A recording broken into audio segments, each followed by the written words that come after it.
Really appreciative for the Chambers for reading our scriptures today from 1 Corinthians chapter 13. It's probably a passage you've heard read, you've had perhaps read at a wedding service that you've been part of, but is a wonderful chapter nevertheless. Let's not grow tired or weary. Essentially, it says love is the greatest thing in the world. Spotify has just released its subscription figures from the last month under lockdown to say that music subscriptions have steeply risen throughout these past weeks. As I've been thinking about that and listening to music myself, it's so often the case that love is a central part of music, of lyrics. The amount of songs that focus on love, unrequited love, broken love, but essentially love, are massive. So purely for research purposes only, I found the best-selling love songs of all time and wonder if they're on your playlist or have you listened to them recently. I repeat, this is purely for research purposes only and doesn't necessarily reflect what I listen to whilst I'm making supper at home. So at 5, and these are to do with the UK and they are to do with sale volumes, before I get emails saying you've looked elsewhere or know differently. So at 5 is the song I Will Always Love You by Whitney Houston in 2002 with 1.66 million sales. I had thought I might ask Phil to come and sing a little rendition of them, but I thought I won't make you suffer. At 4 is Anything Is Possible Evergreen by Will Young in 2001 with 1.79 million sales. How are you doing? What do you think is at number 3? Everything I Do It For You. Bryan Adams went along with the song Robin Hood, Prince of Thieves. It was 16 weeks at number 1 in 1991 with 1.86 million sales. At number 2, I feel I should do the voice of the charts here. At 2 is Unchained Melody, Robson and Jerome, 1995. Do you remember it? 1.89 million sales. And top of the charts, pick of the pops, Love Is All Around by Wet, Wet, Wet. 1994, 1.9 million sales.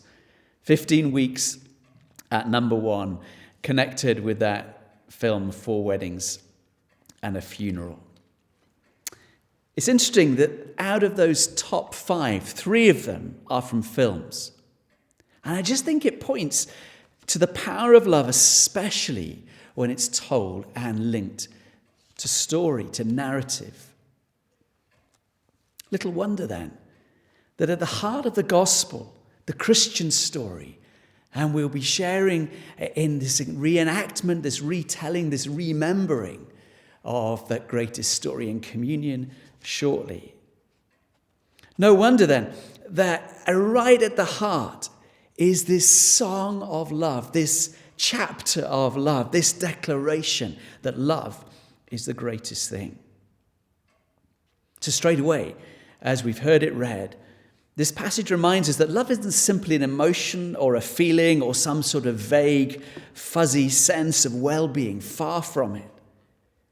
The greatest manifestation of God's Spirit is love. That love inspired the Father to send his Son. Love inspires the Son to give himself. And the Holy Spirit pours out the love of God, the Holy Trinity, into our hearts. Love is the greatest thing. And the love, according to this chapter, is gritty and earthy and real and center stage in the stuff of life and of family and of church and of neighbors and parenting and marriage. In his great book, Mere Christianity, C.S. Lewis wrote, "Don't waste your time bothering whether you love your neighbor. Act as if you do. As soon as you do this, you will find one of the great secrets. When you are behaving as if you loved someone, you will presently come to love them. If you injure someone you dislike, you will find yourself disliking them more. If you do them a good turn, you will find yourself disliking them less. Before we think about what this chapter says, why is it here? Why is it chapter 13, not chapter 1? Obviously, chapter 13 has been numbered after 12 and before 14. But in the context of what Paul is saying, it's sandwiched between this discussion about the body and spiritual gifts and who's got the greatest and which is the most essential and whose gifts are more than others. And he speaks about actually we're all one body. And in chapter 14, as we heard last time, 2 weeks ago, about prophecy of tongues, of worship. Yet it's sandwiched right in the middle. It's worth underlining this, that the supreme spiritual gift that God gives, that girds all together, that underpins each one of them, is the spiritual gift of love. Chapter 12, verse 31 and 13, verse 1. He says, I will show you the most excellent way.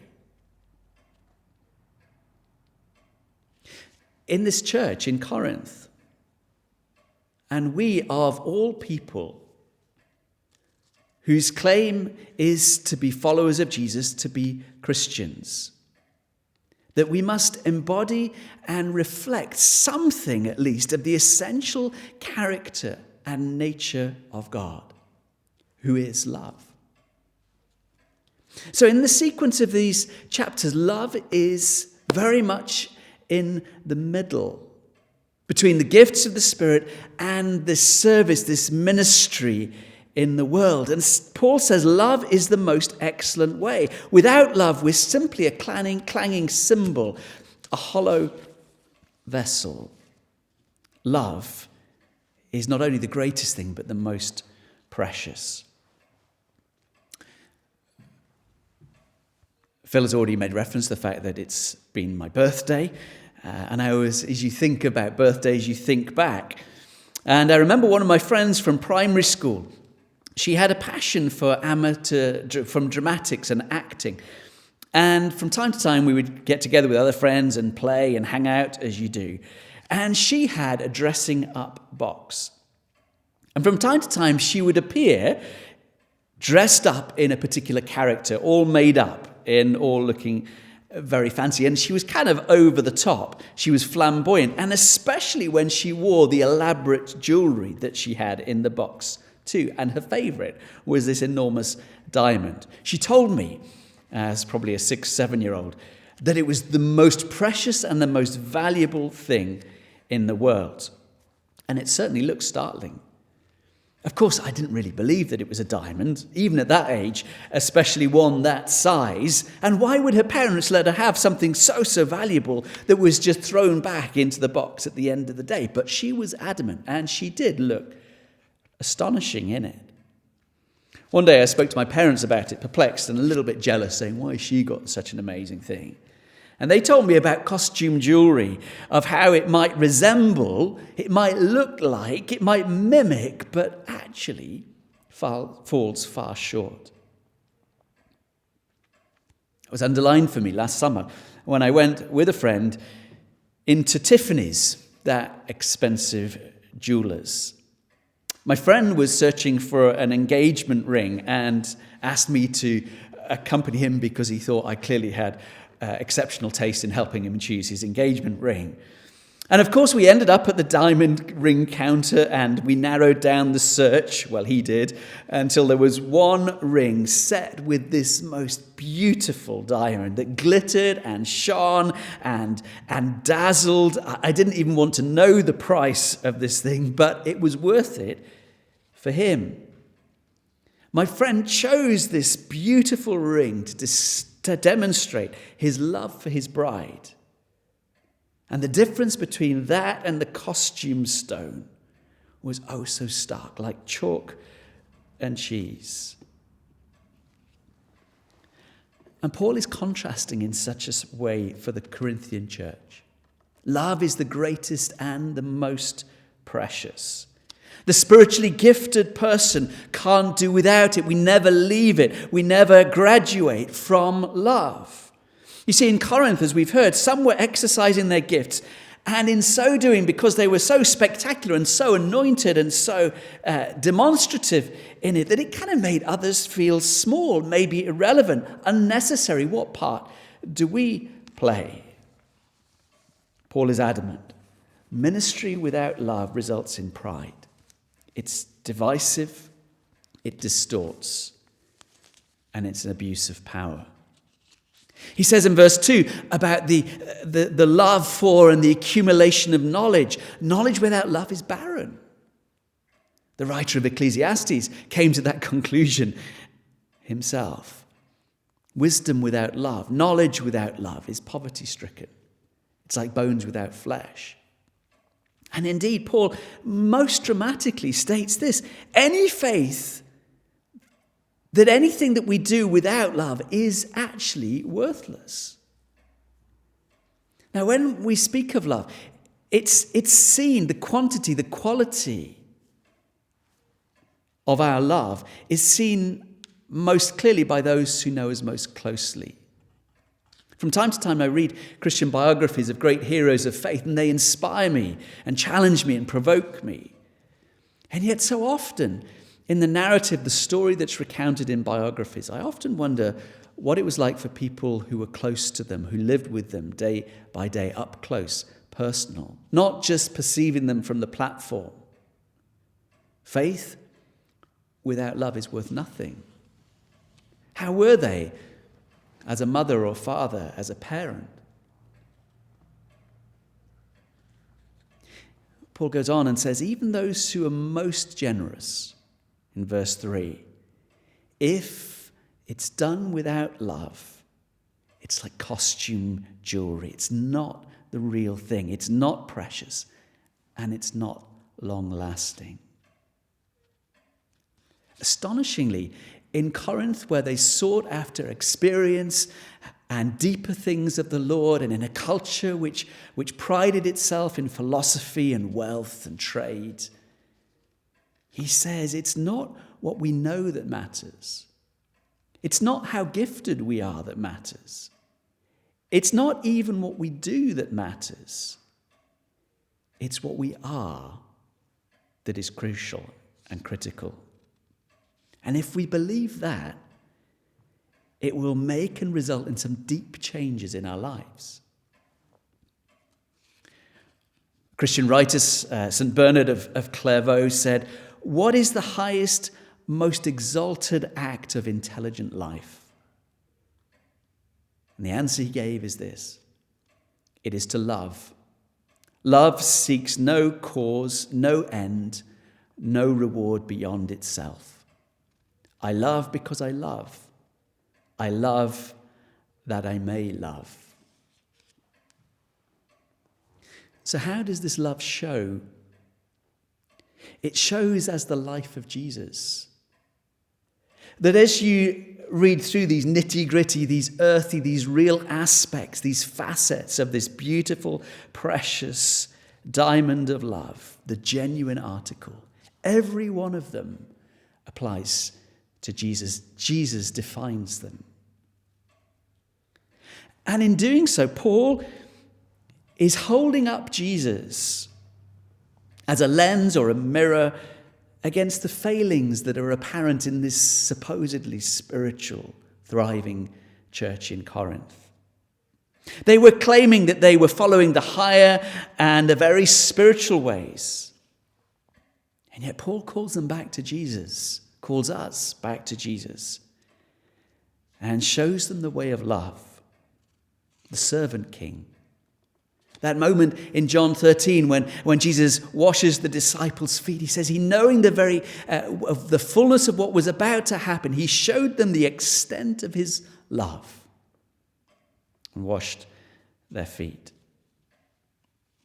Someone described it like this: love is choosing to do right no matter how you feel. Love is patient. The Corinthians were not. In their lawsuits, in their demanding of rights and status. Love is kind. It's generous. The Corinthians weren't. In their gathering, in the agape meal, the love feast, the rich ate the supper, had the principal places. The slaves, the poor, arrived late because they were working hard and were left at best the scraps. Love is not jealous or envious of other members of the church in their family. Love doesn't parade itself, expecting and needing to be center stage. It serves and notices the unnoticed and the unlovely.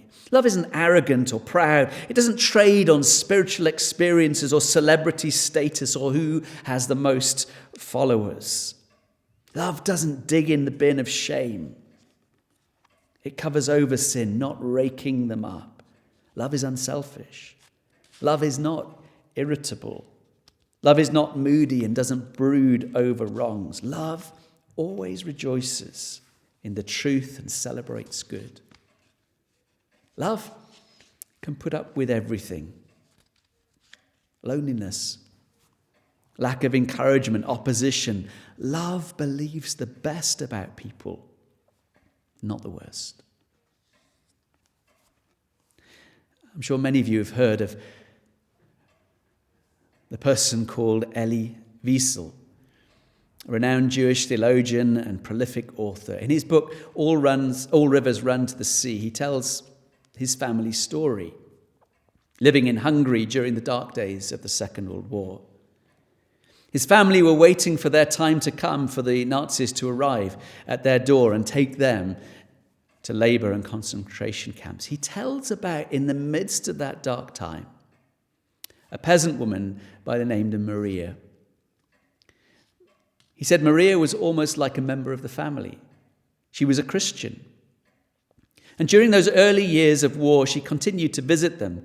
But eventually, non-Jews were no longer allowed to enter into the ghettos where the Jewish community lived. It didn't deter Maria. She found her way through the barbed wire, and she came anyway, bringing the Wiesels fruit and vegetables and cheese. And one day she knocked on the door, and she told them that there was a cabin that she had up in the hills, and she wanted to take the children at least, of which Elie was one of them, and hide them before the Secret Service came. They decided after much debate to stay together as a family. They were deeply moved by the gesture she made. Elie writes of her, "Dear Maria, if other Christians had acted like her, the trains rolling towards the unknown would have been far less crowded. If priests and pastors had raised their voices, if the Vatican had broken its silence, the enemy's hand would not have been so free. But most thought only of themselves. A Jewish home was barely emptied of its inhabitants before they descended like vultures and took everything."